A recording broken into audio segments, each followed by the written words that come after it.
Welcome guys to the last episode of Spectre Night, the last bonus, the last everything. And we will be taking down challenges 10 through 18. Like the last episode, this is all been recorded already and this is post-commentary. But because I died a lot to these bosses. Mode Night is crazy. They're all crazy. There's only 2 of them I got on the first try. And it's actually kind of surprising which one of them is. And which one I had the most trouble with. I'll go over it, of course.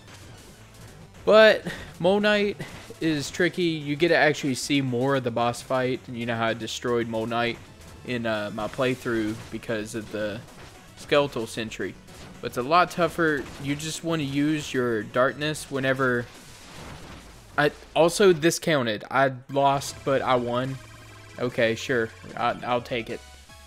But you want to throw them whenever Mode Knight's in the dirt. Because it do a crap ton of damage. Anyways, Tinker Knight's up next. If I would click on him. There we go. I just want to say Tinker Knight. There's that gender swap mode or whatever. Body swap, whatever you want to call it. Where you can make Tinker Knight a girl. And I think Tinker Knight as a girl is like the cutest character in all of Shovel Knight. Hands down. I don't know why, but I think it's the little pigtails and throwing the wrenches everywhere. It's just funny to me. This boss fight, you just want to hurry during this part. Like, it doesn't matter if you get a ton of damage because you get healed anyway. Because this part might actually take a couple hits. But you do get the floating curio. So, if you can't make it, the jumps. Also, I get lots of close calls here. It's actually... This is actually a bad run, even though I made it. Spoilers, I win all these quote-unquote first try. Like, first recording. Well, at least it looks like it. Of course, I did not. Tinker Knight didn't take too many tries, though, because he's pretty easy. Especially with this curio. If they gave you any other curio, but still this time limit, it would be a little bit trickier. But, I think I died most just trying to hurry during the first form of Tinker Knight. And I fell down the cliff once when I only needed like one more hit. And I just did that anyway just to look cool.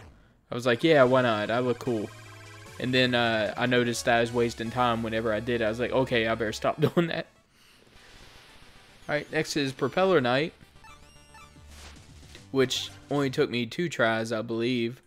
Because it's actually kind of hard because the time's already going. It's 30 seconds. And you want to use the Chronos coin immediately. And get a crap ton of damage on him. Because you do not have time during... This is like the quickest one you gotta do, I think. 30 seconds. That I can recall off the top of my head. The Chronos coin helps a little bit. I'm sure I'm not using it at the optimal time. But... oh well, it still works. I still barely make it with 4 seconds left. Oh, 3, technically. And I love how his body, like, a little tiny piece of his foot's touching, so therefore he's not falling down. I don't know why, that's just funny to me. Propeller Night, this one, you just want to throw your scythe because you can't attack with this type of outfit. So this one, if you... use all your darkness and then don't beat him, you might as well just hit retry because that's the only way you could really hurt him.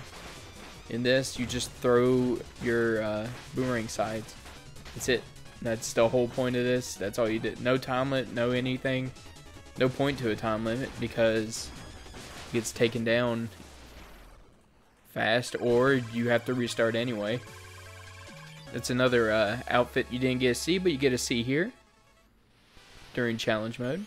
Next up is Reese, which is the easiest out of all the rematches, believe it or not. Even though he's actually pretty tricky in the boss. But look who we get. We get Skeletal Century as our curio. That's right. So yeah, he's just going to get destroyed. I mean, I still like get hit a lot, but it doesn't matter. Skeletal Century just does too much damage. Whenever he disappears, he always tries to either foot dive you or attack you from behind when he first disappears. And then he'll throw that thing and his boomerang, his Beautiful Joe weapon, and Then you just gotta jump over it a couple times. But really easy with Skeletal Century. Next up is Shield Knight, which is the second most trouble I had. You get the Shadow Claw, which goes through shields, which is great, and it does 2 damage. But the problem is the time limit, because you end up brushing and losing, and her attack patterns are kind of random too. You want to make sure to attack her a whole bunch whenever she's throwing things. Pretty simple stuff, but tricky when you're actually doing it. Because you can't attack her from the front, which also means you don't get invincibility frames. And when the little boulders fall, magic can fall out of them. But it's random if it does that, which really sucks. Because there's some runs I just didn't have enough magic. And then nothing ever fell. Alright, next up is Black Knight, and you get the Barrier Lantern. Which, anytime you get hit with a projectile, it gets stronger. It's kind of like Leaf Shield in Mega Man, except it gets stronger when projectiles hit it. So you actually want to get hit by the projectiles on purpose. But you have to be careful, because some of the projectiles can go through it and still hurt you. And the more projectiles it gets hit by, the more powerful it is. So it does more damage and everything. But you want to basically do that and then knock them down, just like, and then do the fight like normal. I mean, I guess you could use the barrier more, but I don't know. I just thought, why not go ahead and attack him? He didn't take too many tries. Black Knight's not that hard. It's really the same exact fight, except if you're used to just the campaign, you probably have more than 5 wheel by the end of the game. And here, I'm just spend forever just trying to get one more hit. I can't believe... Oh, well, I do a pretty cool move here, so... Might as well finish him off with the curio we got. Boom! Alright, see you, Terrapin. Maybe we'll see you in the future. Hopefully you're in King's Knight somehow. That'd be cool. Alright, Enchantress. Believe it or not, this is the other... Reese was the other one, but this is the other one I beat on my first try, which is crazy because... Enchantress was the one I had the most trouble with on my first playthrough of the game. Enchantress and Phantom Striker were the ones I died to the most the first time I played through this game. I actually streamed that back when in my streaming days, which I hope to do again soon. But here's what you do. During the beginning, you just throw a whole bunch. Don't do what I just did. That was pointless. I think I paused because Maya was going crazy, my dog. I hate having to pause during ones where I actually make it. And so here I am just waiting, attacking things that are shot at me. Because I'm waiting for this moment right here, and boom! Look at all that damage. Okay, it wasn't that crazy of a damage, but it was okay. It was decent damage. And then, finish her off here. Like I said, it's not that bad with this curio. They could have gave you a much worse curio to do this. But... And then the one, I don't know why, but Nightmare Reese here was the one I had the most trouble with. This one took me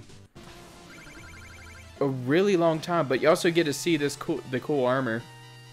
I can't remember the name, but it's the one that doesn't do anything. It just makes you look cool. That's all it does. Oh well, it's still awesome. This one, it can suck because... 1, if you fall into a pit, you die, of course. 2, just something about the rails, and when you're trying to home in on them over and over, sometimes the rails can not go with what you want to do, and you'll land on the rail and then get hit. I did that a whole bunch of times, and even though this is a challenge, the rails are still random, which ones spawn and which ones don't. So it's actually pretty tough. This always happens at the same time though. And this part right here is like the trickiest part because sometimes I'll go through the lanterns and then die.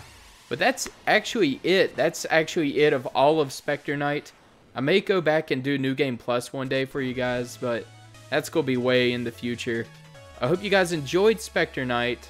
And if you did, please hit that like button, consider subscribing, because we're going to start our next playthrough either tomorrow or Monday. It really just depends on time. See you guys later.